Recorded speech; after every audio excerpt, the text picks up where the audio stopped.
Bom dia para você, bom dia para todos aqueles que estão sempre nos prestigiando, né? Isso é um prestígio com a sua audiência, e esses momentos breves que passamos aqui, mas que para mim me trazem muita alegria, muita satisfação, e espero que traga também para você aquilo que Deus tem colocado no meu coração e que eu reparto contigo. Primeira coisa que eu reparto contigo é abraço, abraço para quem aniversaria. E hoje Campo Grande, a Igreja Batista da Farroupilha está aqui com tudo, não é? Eu tenho uma agenda e hoje, por uma coincidência, muita gente de lá da Farroupilha em Campo Grande, no Rio de Janeiro, aniversariando. Ontem aniversariou a Rosalva Lousada, e também a Vânia Lúcia Pereira. Vânia e Rosalva aniversariaram ontem e nós mandamos esse abraço muito apertado para vocês, tá? Também aniversariando de lá hoje o pastor Idair de Souza, foi o primeiro pastor da Igreja Batista Farroupilha e é um amigo muito querido, muito chegado. E nós daqui mandamos esse abraço apertado para esse pastor tão querido, pastor Idair de Souza. Hudson Castro, um grande garoto que foi um ganho muito grande para aquela igreja. E Hudson Castro também, lá da Farroupilha, faz aniversário. Nós mandamos um grande abraço para você, Hudson. Anabel de Souza também. Anabel, uma líder de senhoras, uma pessoa espetacular, também congregou conosco lá na Igreja Batista da Farroupilha. Fora dessa lista da Farroupilha de Campo Grande do Rio de Janeiro, eu tenho a irmã Ruth Lopes de Almeida. A irmã Ruth é aqui de Itatiaia, mora aqui em Itatiaia, ela é esposa do pastor Joseli. Joseli é pastor, ele é psicanalista e é uma pessoa assim de uma finura. Eu gosto demais do pastor Joseli, gosto também da sua esposa. E daqui então eu mando um abraço muito forte para você, irmã Ruth, que Deus abençoe grandemente a sua vida.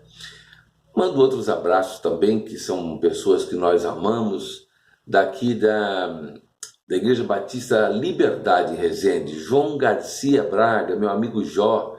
Um grande abraço para esse casal, Jó e Aparecida. Que Deus abençoe a vida de vocês. Também a Rosiane Duarte, lá de Sumaré. Rosiane, há quanto tempo não nos vemos, desde que deixamos Sumaré? E a Rosiane, a gente só se vê mesmo pelas redes sociais, né? E a gente manda aquele abraço apertado também para você, Rosiane. Assim como também para o meu amigo, meu querido Isaac Almeida Nunes, pastor da Primeira Igreja Batista em Rio Claro. Um abraço para o Isaac e para a esposa, Denise.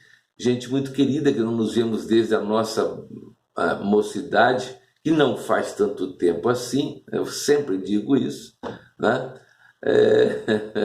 Porque senão vou pensar que eu estou muito velho, e Isaac também. Não estamos velhos, não, estamos jovens, né? Isaac, um grande abraço para você. Queridos, nós vamos ouvir uma música muito boa, eu gosto muito, é o Sérgio Lopes. Sérgio Lopes, para mim, é o maior poeta da música evangélica brasileira. E ele canta uma música que eu gosto muito, Do Jeito do Meu Rei. A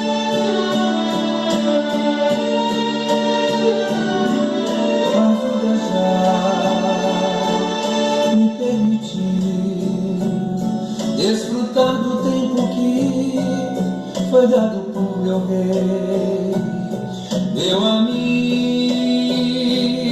Eu direi que as alegrias foram muito além do que sonhei. Sim, a vida me sorriu, não posso reclamar e devo agradecer. Vivi feliz porque tudo eu fiz do jeito do meu rei.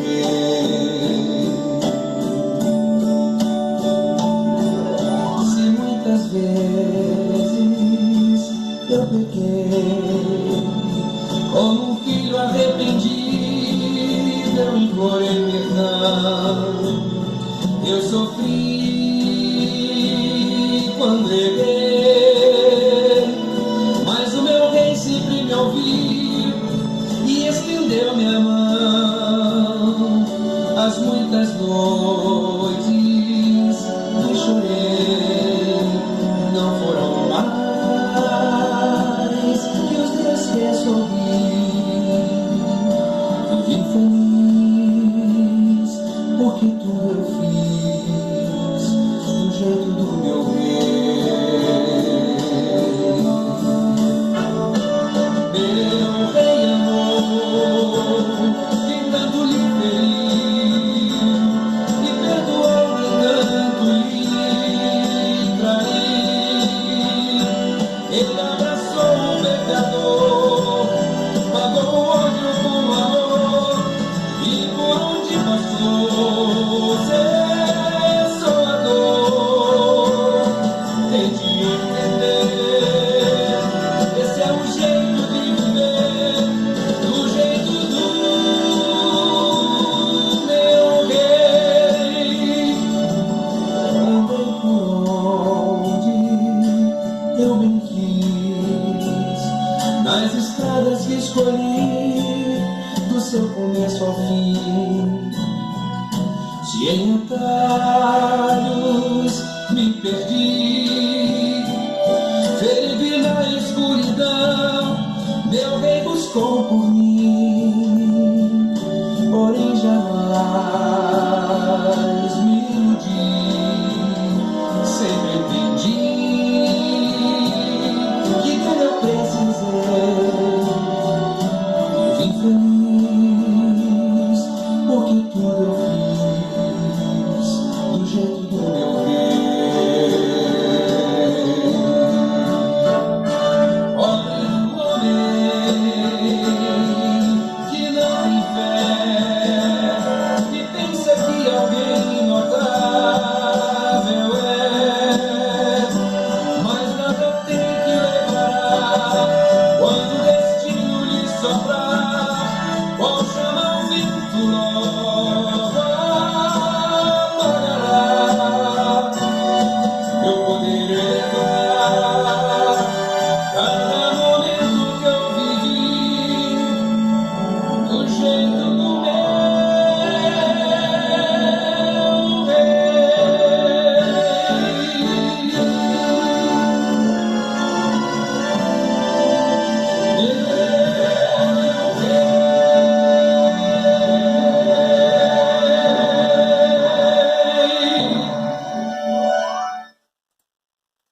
Belíssima adaptação da música My Way, né? E o Sérgio Lopes é sensacional, né? A gente não tem nem mais adjetivos para classificar, né? Sérgio Lopes. Há um texto de Hebreus 2, de 1 a 4, que eu vou ler para a gente conversar aqui e falar alguma coisa a respeito de um assunto que eu tenho para falar já há algum tempo e a gente vai adiando, mas hoje eu resolvi colocar, né? Hebreus 2, 1 a 4. Diz assim o texto bíblico: portanto, convém-nos atentar com mais diligência para as coisas que já temos ouvido, para que em tempo algum nos desviemos delas. Porque se a palavra falada pelos anjos permaneceu firme, e toda transgressão e desobediência recebeu a justa retribuição, como escaparemos nós se não atentarmos para uma tão grande salvação, a qual, começando a ser anunciada pelo Senhor, foi-nos depois confirmada pelos que a ouviram, testificando também Deus com eles por sinais e milagres e várias maravilhas e dons do Espírito Santo, distribuídos por sua vontade? Essa é uma pergunta que o escritor de Hebreus nos faz e muitas vezes na vida nós concluímos que cometemos o que é chamado por muitos psicólogos como desvio de percurso. E este desvio ele pode nos conduzir, eu sempre digo isso, a uma situação irreparável. quer seja na vida pessoal, profissional, familiar ou espiritual. Quando nós temos desvios do nosso percurso, nós corremos o risco do prejuízo. E desde os tempos anteriores a Cristo, os seres humanos eles têm indagado qual seria a sua expectativa sobre ética e qual seria a sua interferência na conduta. E ao longo da história, até os nossos dias, os dias atuais, vários questionamentos surgiram. Pessoas perguntam como é que devemos viver, devemos procurar a felicidade, o conhecimento, a virtude, ou a criação de até objetos bonitos. Se houver a escolha pela felicidade, ela deveria ser a nossa felicidade ou seria a felicidade dos outros? Muitas reflexões surgem no nosso mundo, principalmente nesse mundo globalizado, né? E eu até diria, seria certo ser desonesto por uma boa causa? Daí para um desvio de percurso na vida é um pulo, gente. E essa é uma situação, uma circunstância que vai acontecer por diversas vezes em nossas vidas, ou seja, nós sermos confrontados por um lance que pode parecer até bom no seu aspecto, mas no fundo ele traz consigo um desvio perigoso. E nós entramos num desvio de percurso quando nós descuidamos das coisas espirituais. E o versículo 1 nos diz isso, portanto, convém nos atentar com mais diligência para as coisas que já temos ouvido, para que em tempo algum nos desviemos dela. O descuido e a negligência, eles são irmãos gêmeos, são sinônimos. Devemos nos preocupar muito com o perigo da negligência, ou seja, a falta de cuidado com as coisas de Deus, em estar muitas vezes desatento ao que Deus quer nos dizer, ou muitas vezes estarmos tão desligados espiritualmente que nós começamos a lutar até contra a carne, achando que este é o nosso adversário, quando na verdade a nossa luta não é contra a carne nem sangue, mas é contra principados e potestades nas regiões celestiais. E Paulo nos diz isso lá em Efésios 6:12. E quando isso acontece, nós cometemos pequenos descuidos que podem colocar tudo a perder. E eu diria que entre esses pequenos descuidos está em buscarmos agradar a nossa vontade e ignorarmos a vontade de Deus. Quantas vezes nós queremos Deus como um ser que convém para melhorar a nossa vida? Isaías 55:6 diz: procurem Deus enquanto podem achá-lo. Orem ao Deus eterno enquanto Ele está perto. Porque muitas vezes nós queremos agir de acordo com a nossa própria vontade, com o nosso próprio, eu diria não só a vontade, mas a nossa conveniência. E nós entramos num desvio de percurso também quando nós desconsideramos a palavra da verdade. Os versos 2 e a metade da primeira parte do 3 diz: porque se a palavra falada pelos anjos permaneceu firme e toda transgressão e desobediência recebeu a justa retribuição, como escaparemos nós se não atentarmos para uma tão grande salvação? Nós temos uma mania de achar que tudo está sempre caminhando bem. Quando nos perguntam isso, respondemos que está tudo bem sim. Quando as coisas vão muito ruins, nós dizemos que está mais ou menos. E esse jeito de ver as coisas no melhor estilo, está tranquilo, está favorável, é resultado de não darmos atenção devida ao que nós conhecemos como palavra da verdade. Há uma tendência generalizada nesse sentido. Muitos pregadores desconsideram a palavra quando deixam de falar sobre o pecado e as suas consequências. Falar de pecado esvazia a igreja. E desconsidera-se a palavra quando trocam a salvação da alma pela prosperidade da vida material. Assim, a palavra de Cristo vai perdendo a supremacia em nossas vidas. Isso em prol de palavras de otimismo que sugerem sucesso, realização pessoal. Isso é o que tem motivado a maioria das pessoas. Na verdade, essa mensagem está roubando a igreja de seu poder. Não é nem mesmo bíblica. Você não encontra em qualquer lugar da Bíblia palavras nesse respeito. E nós entramos também num desvio de percurso quando nós desvalorizamos a salvação eterna. A metade do versículo 3 e o 4 diz isso. Tão grande salvação, a qual, começando a ser anunciada pelo Senhor, foi-nos depois confirmada pelos que a ouviram, testificando também Deus com eles por sinais e milagres e várias maravilhas e dons do Espírito Santo. Quando nós desvalorizamos a salvação eterna, nossos corações vão se tornando duros, nós vamos perdendo a sensibilidade dos valores eternos. E Hebreus mesmo, no capítulo 3,15, diz: é isso que as Escrituras dizem: hoje, se ouvirdes a sua voz, não endureçais o vosso coração. E o significado do endurecimento dos corações na Bíblia é perder toda a sensibilidade de entender a Deus. É perder também a sensibilidade da grandeza de Deus.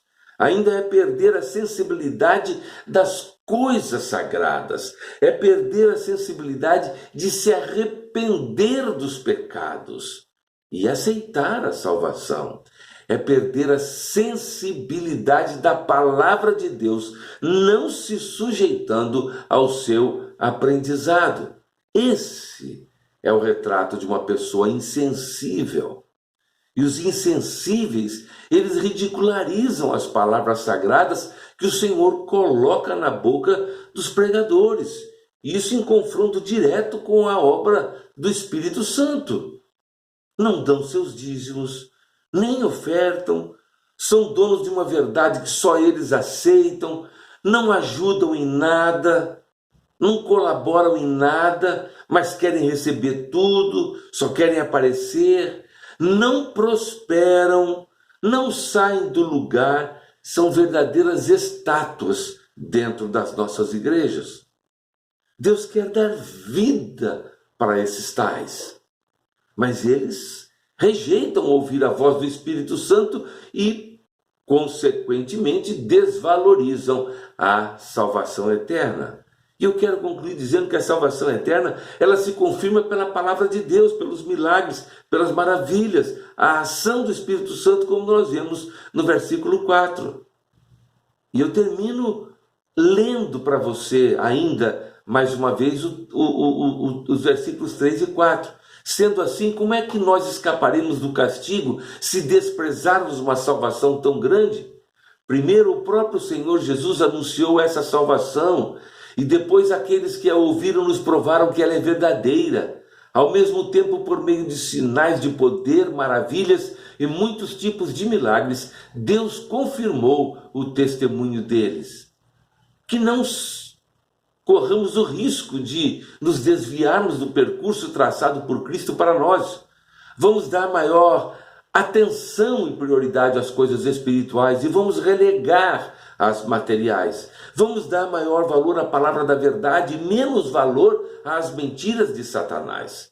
Vamos valorizar a nossa salvação, alcançada por Cristo na cruz do Calvário e anunciada pelos apóstolos e chegada até nós pela pregação da palavra. Não podemos negligenciar ou descuidar-nos. Não podemos estar insensíveis à operação do Espírito Santo. Clamemos para que o Senhor reaviva a sua obra em nossas vidas. Vamos orar? Nosso Deus, amantíssimo Pai, nós te oramos, ó Deus, nesta hora, santificamos o teu nome, ó Deus, e queremos magnificá-lo pela beleza da tua santidade. E nesta hora, ó Deus, nós queremos pedir que tu estejas em nossos corações. Vai sondando os nossos corações, ó Deus, e vai vendo se os nossos caminhos correspondem àquilo que é a tua vontade e o teu querer sobre cada um de nós. Corrija-nos, ó Pai, para que voltemos ao percurso natural que tu deixaste para nós e que não nos desviemos do percurso por qualquer coisa material desse mundo ou por qualquer outra coisa que Satanás possa impor ao nosso coração.